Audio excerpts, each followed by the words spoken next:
Hello and welcome to Chetan Bharat Learning and also welcome to the Public Administration. In Public Administration we are studying administrative behavior. उसके अंदर हम एक खास human aspect motivation के ऊपर बात कर रहे हैं और इससे पहले हमने क्लास के अंदर जाना कि मोटिवेशन को हम कैसे डिफाइन करते हैं, क्या फैक्टर हैं, क्या इंपॉर्टेंस है मोटिवेशन की ऑर्गेनाइजेशनल सेटअप के अंदर, और साथ ही एक बहुत ही इंपॉर्टेंट थिंकर को कवर किया, एब्राहम मैस्लो की नीड हायरार्की। और ये सब हम पढ़ रहे हैं कंटेंट थ्योरीज के अंदर। दो क्लासिफिकेशन की हमने बात की थी, एक कंटेंट थ्योरीज हैं और एक प्रोसेस थ्योरीज हैं।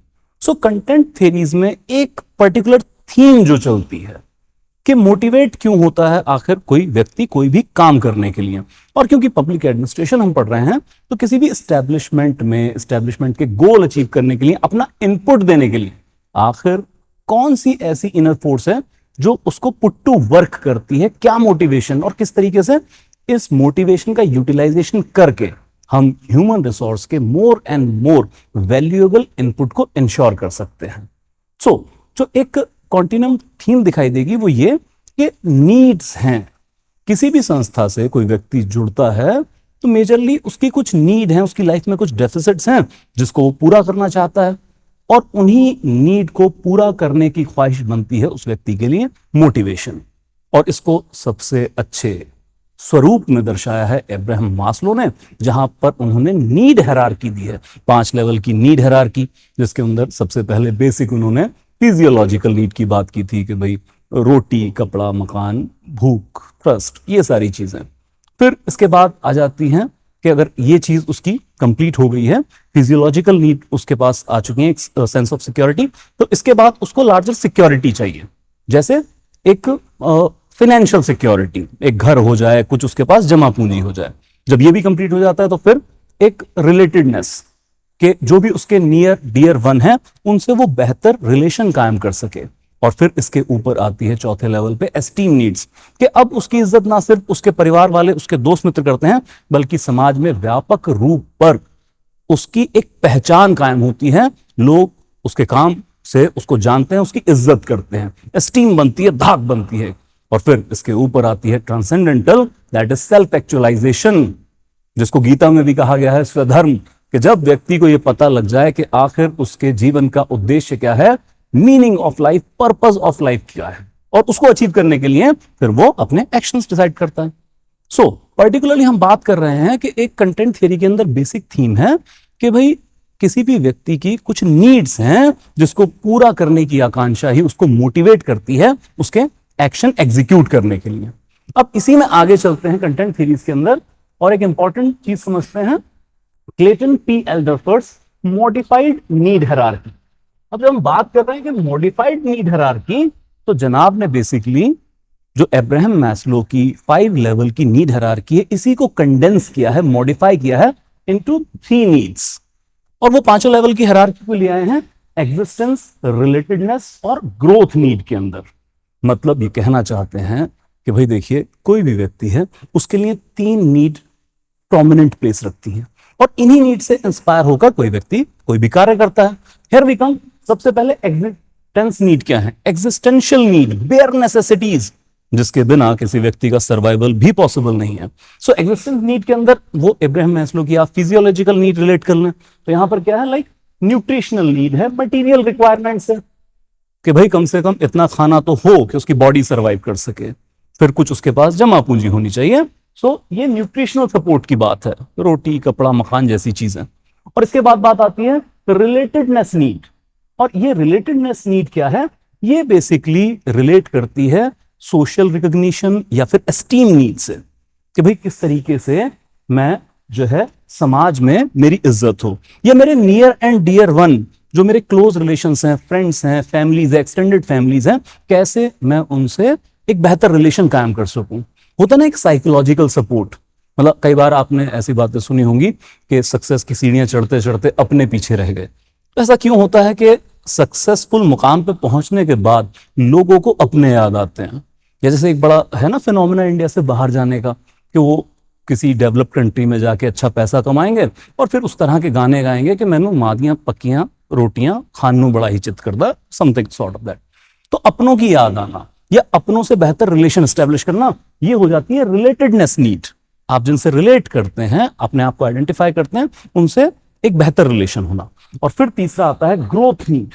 अब ये बेसिकली जो सेल्फ एक्चुअलाइजेशन नीड है उसकी तरफ इशारा करती है कि किसी भी व्यक्ति की पर्सनल साइकोलॉजिकल डेवलपमेंट, जब वो ऐसी बातें करने लगे कि आखिर पर्पस क्या है, क्या मैं यहां पर सिर्फ पैसा कमाने के लिए या फिर समाज में सम्मान पाने के लिए आया था। ये उस तरह की बातें कि जब वो ओशो जैसी बातें करने लग जाए कि तुम्हारी प्रशंसा या तुम्हारी निंदा के सिक्के इकट्ठे करना मेरा काम नहीं है, मेरी लाइफ का पर्पस कुछ लार्जर है, मैं अब उसके लिए काम करना चाहता हूं।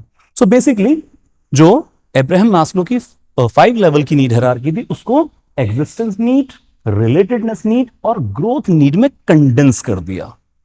अब जब वही सारी बातें यहां पे रिपीट हो रही हैं तो फिर एल्डरफर्ड साहब की इस ERG थ्योरी के अंदर आखिर नोवेलिटी क्या है, ये तो हम अब्राहम मैस्लो के साथ पढ़ ही रहे थे। तो अगर कंपैरिजन का आंसर आ जाए या फिर इसको अलग से पढ़ना ही क्यों है जब वही चीजें हैं। तो बेसिकली जो अब्राहम मैस्लो की नीड हायरार्की के कुछ मिसिंग लिंक्स थे, उन मिसिंग लिंक को फिलअप करने का काम ERG थ्योरी करती है। जैसे एक तो अब्राहम मैस्लो की नीड हायरार्की की तरह ये रिजिड नहीं है, ज्यादा फ्लेक्सिबिलिटी यहां पर है। और एक खास चीज प्रीपोटेंसी के ऊपर, अब्राहम मैस्लो ने कहा था कि एक वक्त में एक ही नीड प्रीपोटेंट होती है जिसकी इंटेंसिटी सबसे ज्यादा फील होती है। मतलब मास्लो साहब कहते थे कि अलग अलग नीड एक वक्त में एक व्यक्ति पर काम कर रही होगी, लेकिन कोई एक नीड होगी जो बहुत ज्यादा इंपॉर्टेंट है और उससे इंस्पायर होकर वो काम करता है। लेकिन यहां पर जो एल्डरफर्ड साहब हैं वो कहते हैं कि ऐसा कोई रिजिड फॉर्मूला नहीं है भाई। कोई एक व्यक्ति है तो उसके ऊपर या उसके लिए एक से ज्यादा नीड प्रीपोटेंट वैल्यू रख सकती हैं, एक से ज्यादा नीड से इंस्पायर होकर वो काम कर रहा हो सकता है। जैसे यूपीएससी के इंटरव्यू में भी कई बार सवाल आता है कि भाई अगर आप सिविल सर्विस ज्वाइन ही क्यों करना चाहते हैं, तो पहले एक क्लीशे आंसर दिया जाता था कि देश सेवा के लिए, समाज सेवा के लिए, एंड दैट्स इट। तो भाई उसके लिए तो फिर आप अगर इतना ही आपका समर्पण का भाव और खुद के लिए कुछ नहीं चाहते हैं तो एनजीओ चला लीजिए। तो एक बेहतर प्रैक्टिकल आंसर हम क्या डिवाइस आउट करते हैं कि सर मल्टीपल मेरी नीड कंप्लीट हो रही है, मुझे लार्जर रिस्पॉन्सिबिलिटी मिलेगी, सोशल रिकॉग्निशन मिलेगी, मेरा खुद का जॉब सिक्योरिटी, इकोनॉमिक सिक्योरिटी होगी, लार्जर डिसीजन मेकर पावर मेरे पास होगी और मैं समाज की भी सेवा कर पाऊंगा। Yes sir, money is also a motivating factor for me, ताकि मुझे फाइनेंशियल स्टेबिलिटी मिले, मैं अपने परिवार के लिए कुछ बेहतर कर सकूं, vis-a-vis समाज के लिए कुछ बेहतर कर सकूं। तो अगर इस जवाब में आप देखें तो एक यूपीएससी एस्पिरेंट के ऊपर मल्टीपल नीड हायरार्की काम कर रही है या फिर मल्टीपल नीड उसकी प्रीपोटेंसी बनी हुई है। मतलब आपसे कोई कहे कि बिल्कुल सैलरी वैलरी कुछ नहीं मिलेगी, कोई आपके इमोल्यूमेंट्स नहीं होंगे और फिर आप सरकारी नौकरी कीजिए, तो बहुत सारे लोग इनकार करेंगे। या कह दें कि ठीक है पैसा तो बहुत मिलेगा, आपके पास पावर कुछ नहीं है, तब इनकार करेंगे। तो मल्टीपल आपकी जो नीड है वो प्रीपोटेंट बनी हुई है। तो एक तो मेन चीज इसकी है कि इन्होंने एस्टेब्लिश किया कि मल्टीपल प्रीपोटेंसी ऑफ नीड का फॉर्मूला है, अब्राहम मैस्लो की तरह सिर्फ एक नीड प्रीपोटेंट नहीं होती है। और इसके आगे कि जो एक रिजिड सीक्वेंसिंग थी कि एक नीड, एक लेवल की नीड हायरार्की कंप्लीट करने के बाद आप दूसरी नीड में एंटर होते हैं, फिर तीसरी नीड में एंटर होते हैं। तो क्या ऐसा कुछ नहीं है, जैसे हम अभी स्टैब्लिश कर रहे थे कि एक ही वक्त में मल्टीपल नीड उसके लिए काम कर रही हैं, तो कोई रिजिड ट्रांजिशन नहीं है नीड हायरार्की के अंदर। And another novelty of ERG theory is कि भाई रिवर्सल्स बहुत पॉसिबल हैं, सबमिशंस बहुत सारे पॉसिबल्स हैं। जैसे कोई भी व्यक्ति अगर किसी ऑर्गेनाइजेशन को ज्वाइन करता है कि उसकी साइकोलॉजिकल ग्रोथ हो, सेल्फ एक्चुअलाइजेशन वो अचीव करे, लेकिन अगर हायर ऑर्डर की नीड उसकी सेटिस्फाई नहीं हो रही है, उसमें वो फ्रस्ट्रेट हो रहा है, तो वो रिवर्ट बैक करेगा अपनी बेसिक लेवल की नीड को कंप्लीट करने के लिए। मतलब होता है ना सर बहुत सारा के गए तो थे किसी ऑर्गेनाइजेशन में कि लार्जर अपॉर्चुनिटी मिलेगी, ये बदल देंगे, वो बदल देंगे। जब वो अचीव नहीं हो पा रहा होता तो बंदा कहता है यार ठीक है और कुछ नहीं तो सैलरी तो आ रही है ना, मैं नौकरी तो कर ही रहा हूं ना, तो चलो ठीक है, जो मेरी लोअर लेवल की नीड सेटिस्फाई हो रही है मैं इन्हीं से सेटिस्फाई हो जाता हूं। अब इसको जो एल्डरफर्ड साहब है वो नाम देते हैं फ्रस्ट्रेशन रिग्रेशन का फिनोमेना। फ्रस्ट्रेशन रिग्रेशन का फिनोमेना ये कहता है कि जब किसी ऑर्गेनाइजेशन में हायर ऑर्डर नीड किसी की अचीव ना हो पाए, व्यक्ति फ्रस्ट्रेटेड फील करे, तो ऐसा नहीं कि वो ऑर्गेनाइजेशन लीव ही करेगा। बहुत सारे केसेस में क्या हो जाएगा कि वो फिर लोअर लेवल के जो उसकी ऑर्डर की नीड्स हैं उसको कंप्लीट करने के लिए मोटिवेट होगा, उसके लिए काम करता रहेगा। तो बहुत सारी वेब सीरीज आप देख लें, आमतौर पे सोसाइटी में फिनोमेना देखने को मिलता है कि लोग अपनी जॉब से खुश नहीं हैं। जॉब में जो कुछ सोच के आए थे, ऐसा क्यों है? विद ऑल ड्यू रिस्पेक्ट के बहुत सारे आईएएस आईपीएस सेलेक्ट होने के बाद जॉब छोड़ जाते हैं। सुसाइड तक के फिनोमिनाज हैं। तो फ्रस्ट्रेशन तो हर जगह पे। जो सोच के आए थे कुछ हायर ऑर्डर की नीड अचीव करेंगे, एस्टीम नीड अचीव करेंगे, या सेल्फ एक्चुअलाइजेशन, समाज सेवा का भाव अचीव कर लेंगे, उस कार्य को कार्यान्वित करेंगे, लेकिन वो अचीव नहीं हो पाता, तो भी बहुत सारे लोग जॉब छोड़ के जाते हैं। तो बहुत सारे जॉब के अंदर भी रहते हैं, तो कहते हैं ठीक है यार, और कुछ नहीं तो क्या चल रहा है, जो सोच के क्रांति का विचार लाए थे वो तो नहीं आ पा रही है, लेकिन क्या करें, नौकरी तो करनी है, बीवी बच्चे तो पालनी है। तो ये कहलाता है फ्रस्ट्रेशन रिग्रेशन का फेनोमेना। अब ये सारी चीजें अब्राहम मैस्लो में नहीं थी, यही नोवेलिटी है आपके ईआरजी थियरी की, कि उससे कैसे हम अलग एस्टेब्लिश कर रहे हैं, आखिर इसकी इंपॉर्टेंस क्या हो सकती है। और जब हम फ्रस्ट्रेशन रिग्रेशन की बात कर रहे हैं तो एल्डरफर्ड साहब कहते हैं कि इसके लिए बहुत सारे, कोई ऐसा फिक्स्ड रूल भी नहीं है कि हर व्यक्ति हायर ऑर्डर की नीड को त्याग कर लोअर ऑर्डर की नीड के लिए मोटिवेट हो, बल्कि इसके लिए किसी भी व्यक्ति के डिफरेंट जो एस्पेक्ट रहे हैं लाइफ के, लाइक उसका एजुकेशनल बैकग्राउंड क्या है, उसका फैमिली बैकग्राउंड क्या है, उसका कल्चरल बैकग्राउंड क्या है, इन सब फैक्टर से मोटिवेट होने के बाद कोई व्यक्ति डिसीजन लेता है कि ऑर्गेनाइजेशन में बने रहना है, सिर्फ लोअर लेवल की नीड हायरार्की के लिए काम करना है, या फिर इस संस्था से बाहर जाके उसको अचीव करना है ultimate purpose of the life. तो किसी भी व्यक्ति, मतलब किसी संस्था में दो लोग हैं, तो ऐसा नहीं है कि दोनों एक जैसा बिहेव करेंगे अगर उनकी हायर ऑर्डर की नीड पूरी नहीं हो रही है। ये उनके एजुकेशनल, उनके इकोनॉमिक बैकग्राउंड, किस कल्चरल बैकग्राउंड से वो आते हैं, इन सब का एक सम टोटल है कि वो किस तरह से मोटिवेट होंगे हायर ऑर्डर नीड पे जाने के लिए, या फिर लोअर ऑर्डर की नीड को ही सेटिस्फाई करते रहेंगे। So this is how the Abraham Maslow theory is reduced into three: existence, relatedness, and growth needs. Now, we move to another important one, that is Frederick Herzberg's two-factor theory, और इसको motivation hygiene theory भी कहा जाता है। जो हेजबर्ग साहब हैं, ये एक फेमस साइकोलॉजिस्ट रहे हैं, और लंबा इनका एम्पिरिकल एविडेंसेस भी हैं इनकी थ्योरी के साथ। जैसे यूएसए के अंदर, पिट्सबर्ग एरिया के अंदर इन्होंने 200 अकाउंटेंट और इंजीनियर्स पर अपनी स्टडी की थी, और उसके बाद मोटिवेशन थ्योरी प्रोवाइड करते हैं।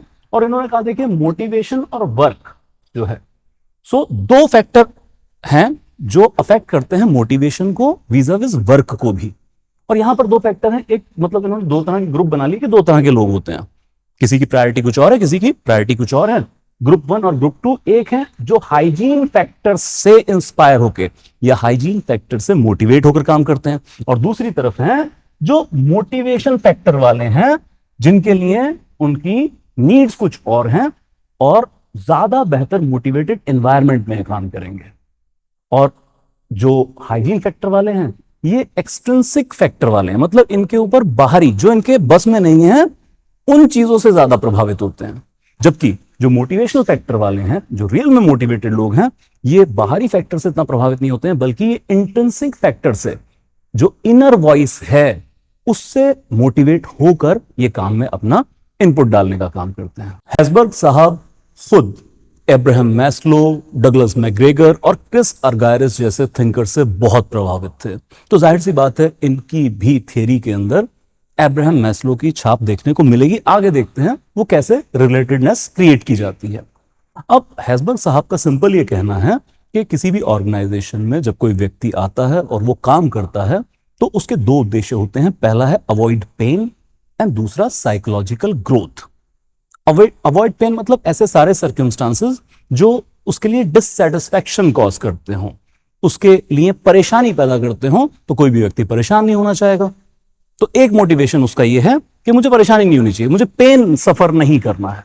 और फिर दूसरे मोटिवेटिंग फैक्टर्स होते हैं जो सेटिस्फायर्स उन्होंने नाम दिया कि साइकोलॉजिकल ग्रोथ चाहिए, तो वो चाहे एस्टीम नीड हो, चाहे अपने जीवन का उद्देश्य प्राप्त करना हो, वो सेटिस्फायर्स की तरफ जाएंगे।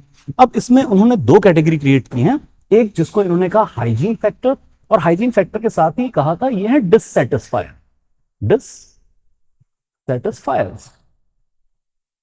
और इसी के साथ जो अदर फैक्टर हैं, जो साइकोलॉजिकल ग्रोथ वाले फैक्टर हैं, उसको कहा मोटिवेशन फैक्टर्स, या फिर इसी को कहा गया सेटिस्फायर्स।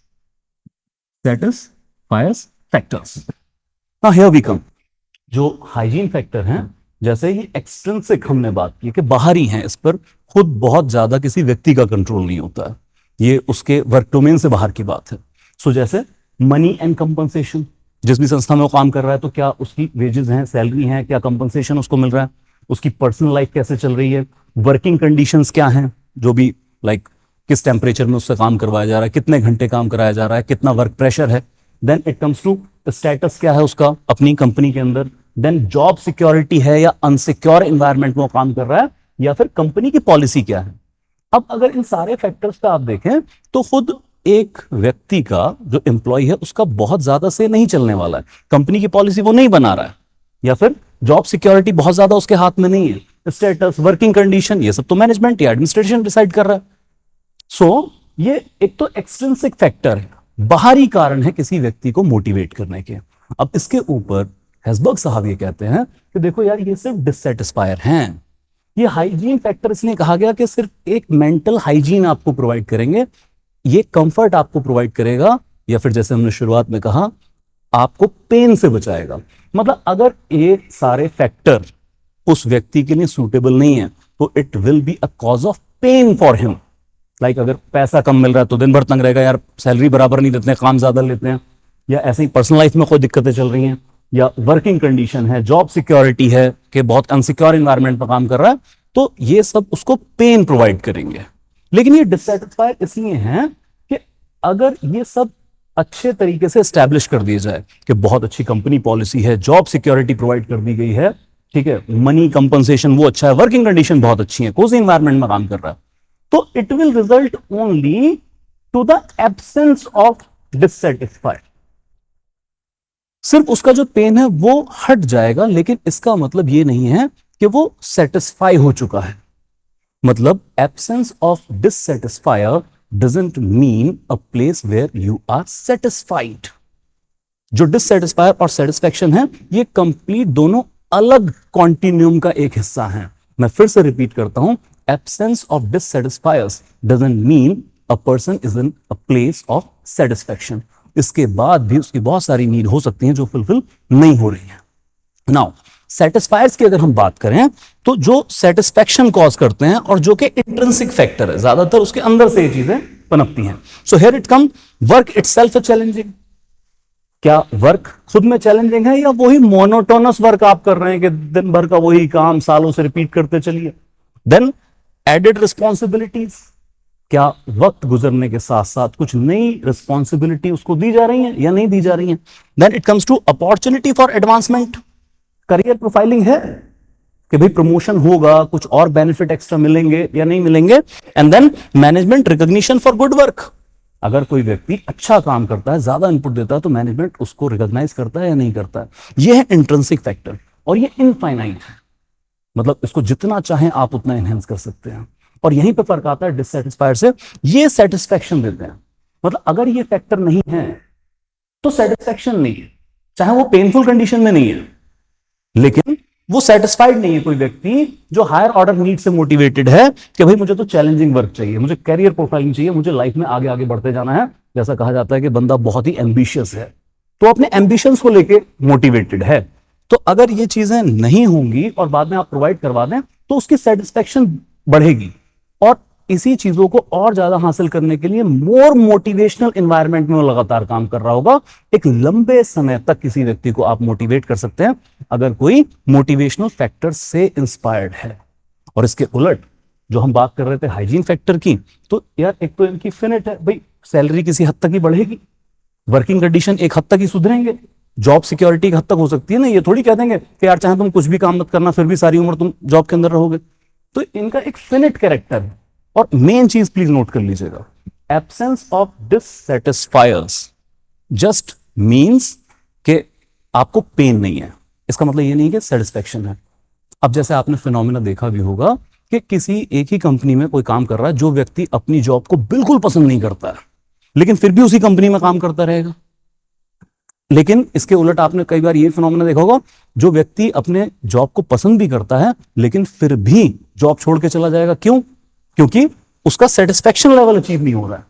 और यहां पर जो व्यक्ति खराब कंडीशन में काम कर रहा है लेकिन वो क्या है, एब्सेंस ऑफ डिससेटिस्फायर है, कि उसको कुछ इंसेंटिव दे दिए, वहीं पर फिर से उससे काम करवाने लगे। So these are the two factor theory by Frederick Herzberg. अब इन दोनों में आगे और हेसबर्ग साहब क्या कहते हैं कि देखिए फ्लूइडिटी है, चीजें बदलती रहती हैं। जैसे कि एक तो today's motivators are tomorrow's hygiene. जो आज आपके लिए एक मोटिवेटिंग फैक्टर है, हो सकता है कल आपको वो मोटिवेट करना बंद कर दे। जैसे ये जो हम हाइजीन फैक्टर की बात करते हैं, ये मोटिवेट नहीं करते हैं, बस आदमी को चाहिए कि यार हाँ इतना क्लीनलीनेस मुझे चाहिए, एक मेंटल रिलैक्सेशन मुझे चाहिए, लेकिन इसके आगे आपको मोटिवेट नहीं करते काम करने के लिए। तो अगर आपने वो अचीव कर लिया तो भी आपको बहुत ज्यादा मोटिवेट नहीं हो रहे हैं आगे काम करने के लिए। सो जो आज आपके लिए मोटिवेटिंग फैक्टर है वो कल का हाइजीन भी हो सकता है। जैसे फॉर एग्जांपल आज आपके लिए आपका मोटिवेटिंग फैक्टर है कि मुझे आईएएस बनना है, तो ये तो एक मोटिवेटिंग फैक्टर जिसके लिए आप दिन रात मेहनत कर रहे हैं। उम्मीद करता हूं कि आप कर रहे हैं मेहनत। लेकिन जब आप आईएएस बन जाएंगे, आप डीसी की पोस्ट पे पहुंच जाएंगे, तो शायद आपके लिए ये हाइजीन फैक्टर बन जाएगा, हाँ आप तो अचीव कर लिया है।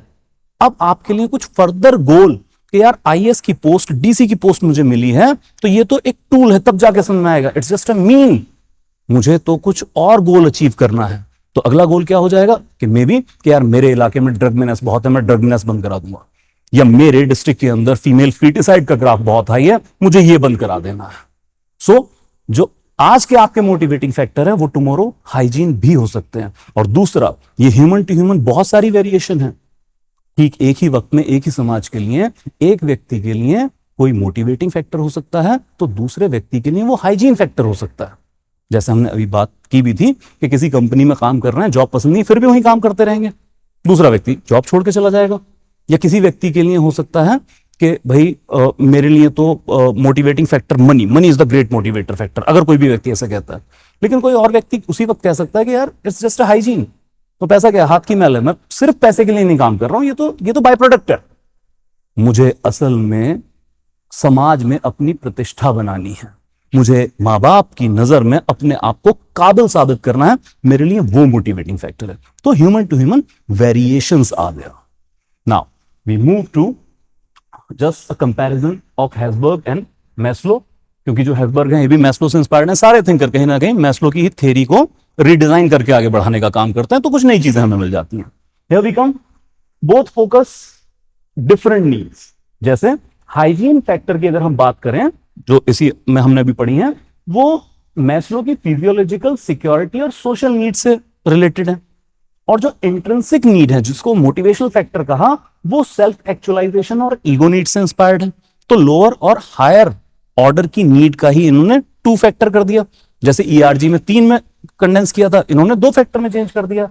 और दोनों ही बिलीव करते थे कि लोअर लेवल की नीड आपको फर्दर मोटिवेट नहीं करती है। मतलब ठीक है वो अचीव हो गया, तो एक लिमिट के बाद वो आपको फर्दर मोटिवेट नहीं करेंगी। जैसे इसमें हमने पढ़ा कि हाइजीन फैक्टर बस वो डिससेटिस्फायर हैं, एक बार अचीव आप कर लेते हैं उनको तो बहुत मोटिवेट नहीं करेंगे आगे काम करने के लिए। लेकिन जो हायर ऑर्डर नीड है और यहां पर इंट्रिंसिक फैक्टर्स हैं, वो आपको अनंत हद तक मोटिवेट करेंगे काम करने के लिए। नाउ करना क्या है, मैनेजर्स को यही पता करना है कि कौन व्यक्ति कौन से फैक्टर से इंस्पायर्ड है। अच्छा यहां पर यह भी क्लियर कर लें, जब हम मैनेजरियल की बात कर रहे हैं, सो मैनेजरियल रिस्पॉन्सिबिलिटी ये कि कोई भी व्यक्ति ऐसा नहीं कि एक ही नीड से इंस्पायर्ड हो, यहां पे भी फ्लूइडिटी है। सो अगर हम ऑर्गेनाइजेशनल कैपेसिटी की बात करें, तो किसी भी ऑर्गेनाइजेशन को जरूरी है कि वो हाइजीन फैक्टर भी प्रोवाइड करे, उनका भी ध्यान रखा जाए, और फर्दर वो साइकोलॉजिकल नीड या इंट्रिंसिक नीड का भी ध्यान रखे। मतलब ये तो हो ही किसी भी ऑर्गेनाइजेशन में कि जॉब सिक्योरिटी है ना, हायर एंड फायर रूल को बहुत रिलीजियसली फॉलो नहीं करते हैं, या फिर वर्किंग कंडीशन अच्छी है, कोजी एनवायरनमेंट में काम करवाते हैं। इन सब के साथ साथ मतलब सैलरी अच्छी है एंड ऑल दैट थिंग, इन सब के साथ साथ क्या वर्क चैलेंजिंग हो। संस्था से कोई जुड़ता है तो सिर्फ संस्था का ग्रोथ नहीं, उसको यह भी बताया जाए कि संस्था के साथ साथ आप भी ग्रो करेंगे। तरक्की कलेक्टिव होती है, सेलेक्टिव नहीं होती है। मैनेजमेंट को यह भी ध्यान रखना है। Now we move to the David C McClelland's achievement motivation theory. Now last one thing जो हम कंटेंट थियरी के अंदर पढ़ रहे हैं, और जनाब ने कहा कि 3 मेजर रेलेवेंट मोटिव्स होते हैं किसी व्यक्ति के। कोई भी व्यक्ति अपने जीवन में 3 चीजों से इंस्पायर होकर काम कर रहा होता है। इसको क्लासिफिकेशन के तौर पे भी रखा है, फ्लूइडिटी भी रखी है।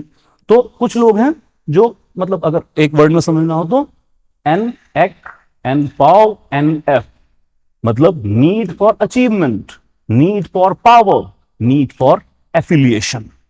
जैसे हमने कहा कि मोटिवेटिंग फैक्टर क्या है, आपकी कुछ नीड है जो आप उसको हासिल करना चाहते हैं। तो यहां पर एन स्टैंड फॉर नीड, मतलब कुछ लोग होंगे जिनकी नीड है अचीवमेंट की, मैं हाई अचीवर बनूं। लेकिन वहीं पर कुछ लोगों की नीड होगी पावर, मेरे पास पावर होनी चाहिए। या फिर नीड फॉर एफिलिएशन, मुझे रिकॉग्निशन चाहिए। सो 3 डिफरेंट नीड के अकॉर्डिंग व्यक्ति काम करते हैं। इसको थोड़ा और डिटेल में समझ लेते हैं। सबसे पहले अचीवमेंट मोटिवेशन क्या है। अचीवमेंट मोटिवेशन मतलब कि कॉम्पिटिटिव एनवायरनमेंट में दूसरों के मुकाबले ज्यादा सक्सेस हासिल करनी। कि कोई भी व्यक्ति कहता है कि जिस फील्ड में भी काम कर रहा हूं वहां पे मेरी अचीवमेंट स्टैंड अलोन होनी चाहिए, सबसे ज्यादा सक्सेस मेरे पास होनी चाहिए। And here these type of people are considered as calculated risk takers. कुछ अचीव करना है तो आपको रिस्क तो लेना ही पड़ेगा, लेकिन ऐसा नहीं है कि रिस्क लेते हैं और किस्मत के नाम पर सब कुछ छोड़ देते हैं कि भगवान तेरे हाथ में, हमने तो रिस्क ले लिया। कैलकुलेटेड रिस्क टेकिंग कैपेसिटी बहुत ज्यादा होती है और अचीवमेंट हासिल करने के लिए उसी मोटिवेशन से काम करते हैं। ज्यादातर ये जो कैरेक्टरिस्टिक पाए जाते हैं ये मिलते हैं एंटरप्रेन्योर्स के अंदर, या जो एग्जीक्यूटिव्स होते हैं कि यार अचीवमेंट एस्टैब्लिश करना है, नजीर बन जाना है दूसरों के लिए। इलॉन मस्क साहब को आप देखें कि दुनिया का सबसे अमीर आदमी होने के बावजूद कैलकुलेटेड रिस्क ले रहे हैं, अपनी प्रॉपर्टी को गिरवी रख दे रहे हैं और कहते हैं कि मुझे ह्यूमन स्पीसीज को मल्टी प्लेनेटरी स्पीसीज बना देना है, मुझे ये अचीव करके जाना है। सो एग्जीक्यूटिव और एंटरप्रेन्योर्स के अंदर, या जो successful so called successful entrepreneurs हैं, उनके अंदर ये मोटिवेशनल फैक्टर ज्यादा देखा जाता है। And then it comes to कि एम्पावरमेंट चाहते हैं, बेटर परफॉर्मेंस जिस भी पोजीशन के अंदर ये है। और जो भी an need for achievement motivate person होते हैं, ये बिलीव करते हैं that directly their need for achievement is directly proportional to increase job performance and executive success. मतलब इनको ये होता है कि मेरी जॉब परफॉर्मेंस जैसे जैसे ज्यादा बढ़ेगी मैं उतना ही ज्यादा अपनी अचीवमेंट के करीब जाऊंगा। तो परफॉर्मर्स के अंदर भी इस तरह का मोटिवेशनल फैक्टर देखा जाता है। And then it comes to power motivation, जिनको पावर की चाहत होती है कि मेरे पास पावर होनी चाहिए ज्यादा से ज्यादा। मतलब कई बार होता है कि अचीवमेंट चाहे कुछ होना हो, पावर होनी चाहिए।